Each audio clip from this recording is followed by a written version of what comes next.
திருமூலர் திருமந்திரத்துல சொல்றாருங்க, யாவருக்குமாம் இறைவருக்கு ஒரு பச்சிலை, யாவருக்குமாம் பசுவிற்கு ஒரு வாயுரை, யாவருக்குமாம் உண்ணும் போது ஒரு கைப்பிடி, யாவருக்குமாம் பிறருக்கு இன்னுரைத்தல் தானே.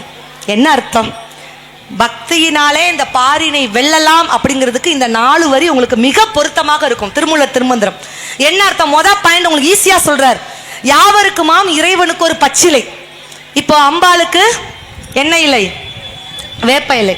சிவபெருமானுக்கு வில்வ இலை. பெருமாளுக்கு துளசி. இப்படி ஒண்ணு நீ தேடி தேடி அலைஞ்சு கஷ்டப்பட வேண்டாம். ஏதாவது ஒரு பச்சிலை வச்சுட்டு போ. யாவருக்குமாம் இறைவனுக்கு ஒரு பச்சிலை. அதையும் நீ செய்யலையா?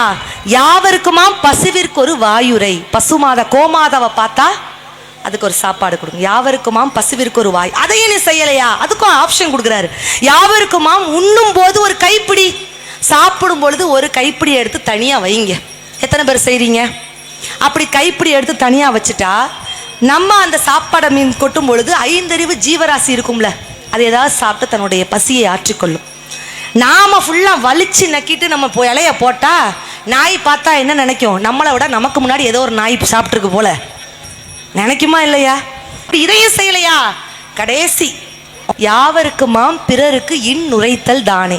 வாயிலிருந்து வரக்கூடிய வார்த்தை மற்றவர்களை காயப்படுத்தாத வார்த்தையை சொல்லியா போதும்யா, நீ கடவுளை ஈஸியா சென்றடைஞ்சிடலாம்.